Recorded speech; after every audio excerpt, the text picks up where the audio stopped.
Hey guys, what's going on? Aaron Talks Crypto here with another video in our cryptocurrency crash course.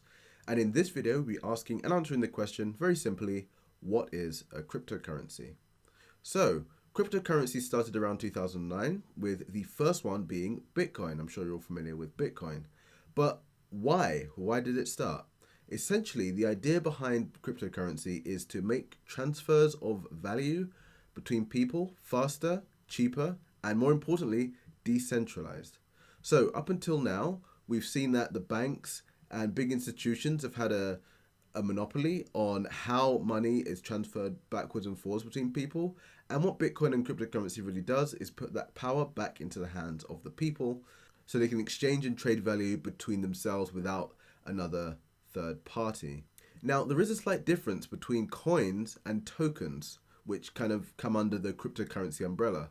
Coins, such as Bitcoin, Litecoin, and Monero, are either stores of value or system of exchange, whereas tokens, such as Ethereum and the ERC20 tokens that surround Ethereum, have wider utility outside of store of value and exchange.